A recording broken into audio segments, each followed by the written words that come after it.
Alright guys, SP Osamu is officially in the game now, so let's do a build guide for him. Now there's a bit of admin news I want to do up front, which is that for my monthly giveaway event, where you basically have a chance to be part of the giveaway simply by commenting on my YouTube videos, it only applies to HAIKYU videos, okay? So obviously I also post videos about other games, those are not going to be eligible for the giveaway, it's only going to have to be on HAIKYU videos such as this one. Okay, so now back onto the main topic, the build guide for Osamu. So before talking about the build guide, which I will do in terms of both team building and also potential build, it's important to understand what does Osamu actually require from his kit. Now, Osamu kind of require two things from his kit. Number one is that in order to make sure he get his buff to become blockable and also extra additional buff, etc., you want to make sure his attack technique is already more than 40%. Now, he can actually reach this very, very easily because his own skill 3 literally increases it by another 50%. So all you have to do is make sure your Osamu have about like 26 or 28% attack technique in order to fully make sure he can always reach this 40% threshold, and you can simply do that simply with potential build. So that part is already going to be easy. Then the other part, which is not going to come from potential build, but actually from team building that we should be aware of, is the fact that his awareness is going to decrease down to 0 at the end of each turn.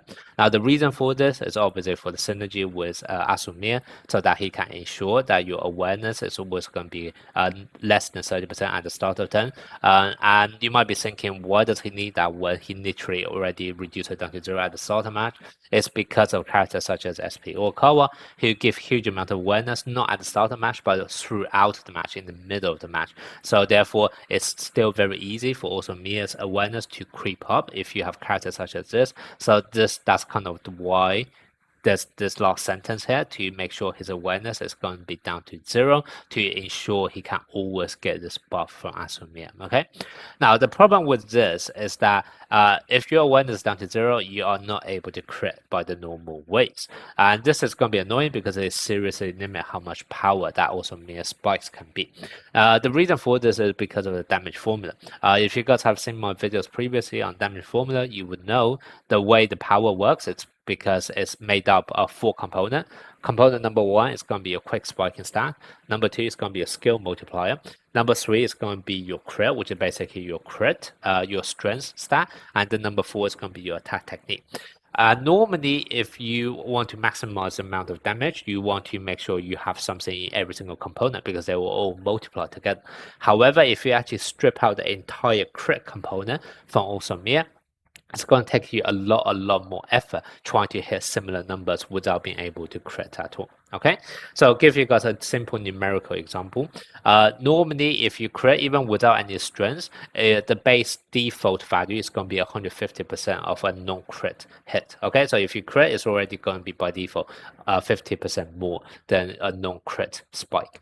Now, if you want to get that 50% from other stats, let's say from attack technique, let's see how much effort you need to put in.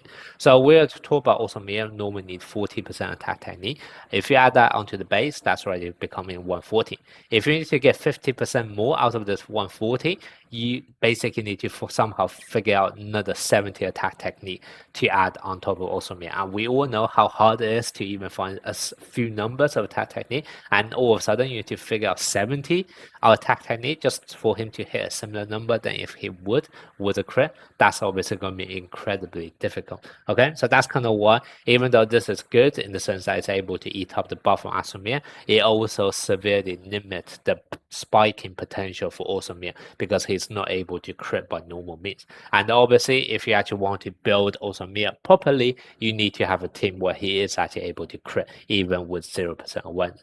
Now, one of the easier options you guys might be thinking would be, for example, Osamu, because Osamu, obviously his skill 3 says if your spiker's attack technique is no less than 60%, it's guaranteed to be crit.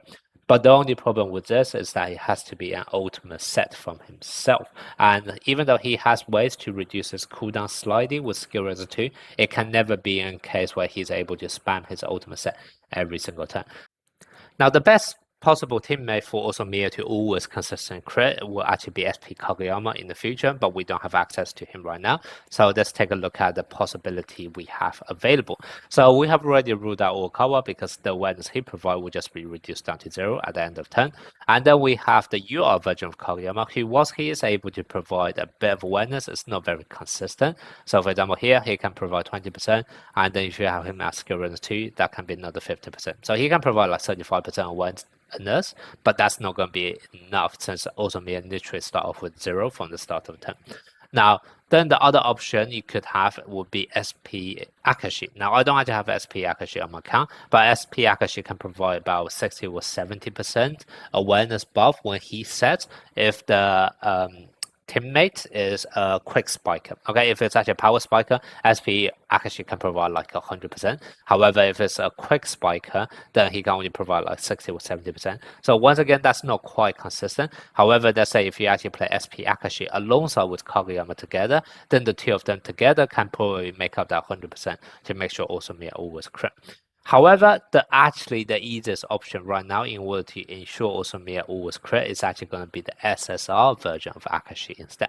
So if I just simply get rid of Kageyama for the time being, if we take a look at the SSR version of Akashi, what you then realize is that when he performs a critical set, your next spike is guaranteed to be critical as well. So as long as you can actually build him with enough awareness so that he always crit, then you can ensure Osamu is always going to be critting. Because when your Osamu is able to actually use his ultimate, Osamu will be able to set, and obviously he can guarantee a crit from his skill 3. And when Osamu is not able to set, it's very likely Akashi will be then using his ultimate set instead. And then when he set, provided he is able to crit, then your Osamu will also be able to crit. And after this one kind of rotation away, because of the skill resin 2 from Osamu, he should then be able to use his ultimate ready again for the next time round. So therefore, you can pretty much cycle alongside, so that Osamu is always able to crit whenever he is being set to, regardless whether it's from Osamu or from SSR Akashi. Now, when it comes to potential build for SP Osamu, he still want to be built with awareness because he will be converting all of them into quick spiking power anyway. So awareness enhancement, that's the one you want full set to be, and it's almost like the perfect potential for him because first of all, it can increase awareness by 30% in total, and then afterwards you can also increase your quick attack stats by 15%. So this is absolutely perfect for him. And then as for the 2 set, you can pick any 2 set which would increase quick attack. Okay. Now, in terms of the stats you want to look for, so like I said, you do want for him to have awareness. However, his awareness that can be converted from his skill 1 actually cap at 50% awareness. So as a result, you definitely do not want to exceed 50%. So you can see here, right now I have 21.6, so I am slightly over because this doesn't actually include the 30% from awareness enhancement set effect. So in total right now I have 51.6. So if I really need to optimize it, I can actually take it down a notch so that it's just under 50 instead. And then the other thing you also want to make sure him to have is going to be attack technique. So you have to make sure your main stats on your slot 6 is to be attack technique.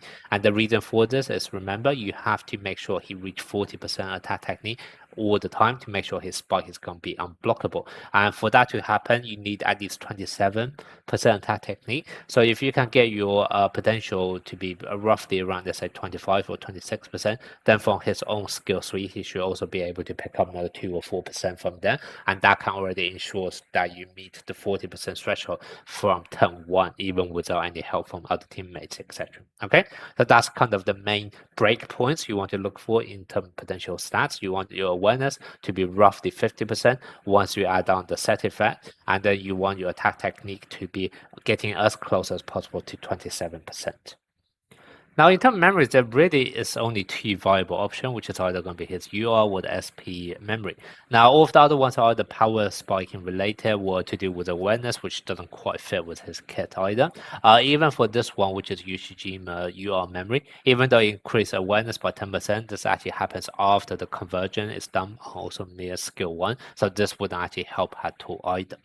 So, like I said, the only option is either the UR or the SP memory. Both of them are perfectly fine. If everything everything is at the same dupe level, then the SP1 is going to be slightly better. But then obviously the UR1 does have this benefit where you are able to buy the universal dupes from the shop every single month. So eventually, if you can actually get this to tier 3 or above, it will be better than this SP1. Okay, so yeah, either option is going to be fine. It just depends on where you plan to use your universal milk dupes. But yeah, that's going to be my build guide for Osamu, both in terms of team building and also potential and memories, etc. Let me know what you guys think of this character.